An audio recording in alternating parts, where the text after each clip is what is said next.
கிறிஸ்துவுக்குள் மிகவும் பிரியமானவர்களே, இயேசு கிறிஸ்துவின் நாமத்தில் உங்கள் யாவரையும் அன்போடு கூட நான் வாழ்த்துகிறேன். இந்த நாளிலும் தேவன் நம்மோடு கூட இடைப்படுகின்ற வார்த்தை 1 யோவான் 4ஆம் அதிகாரம் 4ஆம் வசனம். பிள்ளைகளே, நீங்கள் தேவனால் உண்டாயிருந்து அவர்களை ஜெயித்தீர்கள்.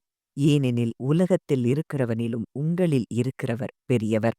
இந்த வார்த்தையில முதலாவது பிள்ளைகளே என்று சொல்லப்பட்டிருக்கிற இடத்துல விசுவாசிகளாகிய நாம் அத்தனை பேரும் தேவனுக்கு பிள்ளைகளாய் இருக்கிறோம் என்று சொல்லி யோவான் 1ஆவது அதிகாரத்துல நம்ம பார்க்கிறோம். அவர்கள் இரத்தத்தினாலாவது மாம்ச சித்தத்தினாலாவது புருஷனுடைய சித்தத்தினாலாவது பிறவாமல் தேவனாலே பிறந்தவர்கள் என்று சொல்லி பார்க்கிறோம். அப்போ நீங்களும் நானும் இன்றைக்கு தேவனால் பிறந்தவர்கள். அப்போ நம்ம தேவனால் உண்டாயிருக்கிறோம். அது ஆனபடியினால நம்ம என்ன செய்றோம்? ஜெயிக்கிறவர்களாய் இருக்கிறோம். அப்போ இதற்கு முந்தின அதிகாரங்கள்ல ஒருவேளை கள்ள தீர்க்கதரிசிகளை குறித்தும், அந்தி கிறிஸ்துக்களை குறித்தும் சொல்லப்பட்டிருக்கிற காரியங்கள் அங்கே எழுதப்பட்டிருக்கிறது. அவர்களை ஜெயித்தீர்கள்னு போடப்பட்டிருக்கு. ஏனெனில் உலகத்தில் இருக்கிறவனிலும் உங்களில் இருக்கிறவர் பெரியவர். அப்போ உலகத்தில் இருக்கிறவன் யாரு? சத்துருவாகிய பிசாசானவனும் இந்த உலக அந்த வேர்ல்டு சிஸ்டம் இது எல்லாவற்றையும் மேற்கொள்ளக்கூடிய அதிகாரத்தையும் வல்லமையையும் தேவன் இன்றைக்கு அவர் நமக்குள்ளே இருக்கிறபடியினால் அந்த வல்லமையை தந்திருக்கிறார். அதுதான் வசனம் சொல்லுது. உலகத்தில் இருக்கிறவனிலும் உங்களில் இருக்கிறவர். உங்களுக்குள்ளே அந்த தேவன் வாசம் செய்கிறபடியினால் நிச்சயம் நீங்க உங்க வாழ்க்கையில எந்த சூழ்நிலையிலும் யாருக்கு முன்பாகவும் எந்த சூழ்நிலைக்கு முன்பாகவும் நீங்கள் தோற்று போவதில்லை.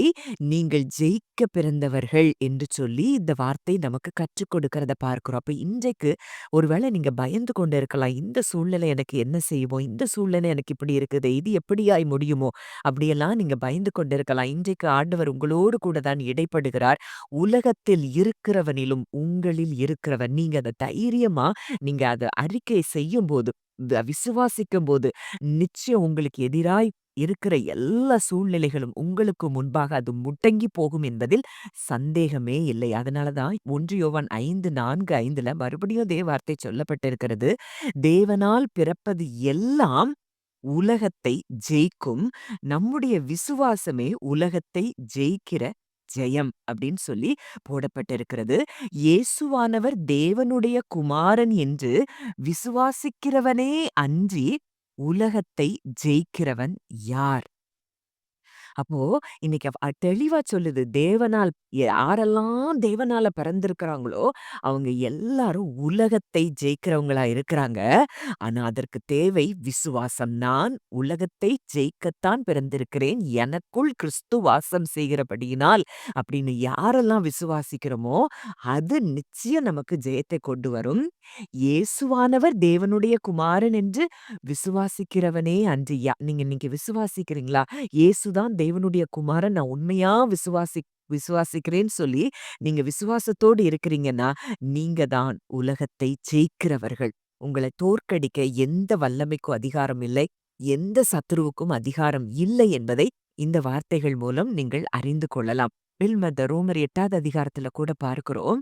இவை எல்லாவற்றிலேயும் நாம் நம்மில் அன்பு கூறுகிறவராலே முற்றிலும் ஜெயம் கொள்ளுகிறவர்களாய் இருக்கிறோமே.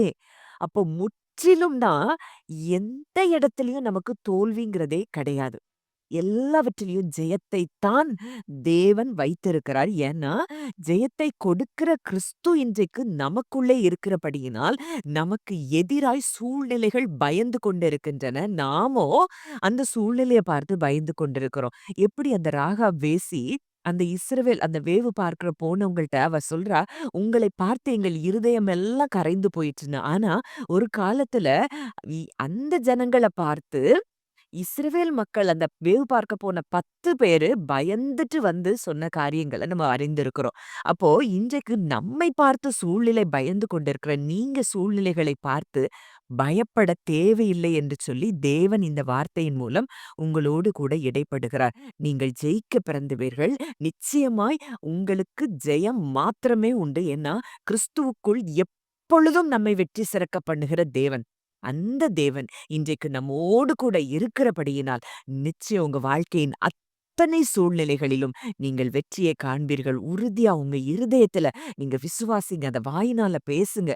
அது நிச்சயமாய் உங்களுக்கு எதிரான சூழ்நிலைகள் அத்தனையும் அது முடங்கி போகும், அது மாறும். நீங்கள் நிச்சயமாக ஜெயிப்பீர்கள்.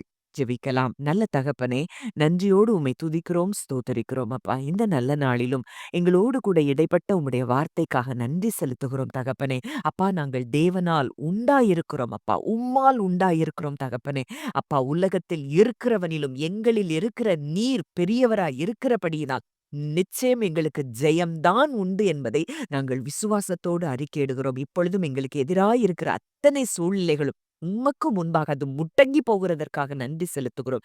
எல்லா சூழ்நிலைகளிலும் கர்த்தர் ஜெயத்தை கொடுக்கிறபடியினால் நன்றி செலுத்துகிறோம். கேட்ட வார்த்தையின்படி கர்த்தர் ஆசீர்வதிக்கிறதற்காக நன்றி செலுத்துகிறோம். இயேசுவின் மூலம் கேட்கிறோம். ஜீவனுள்ள நல்ல பிதாவே, ஆமென்.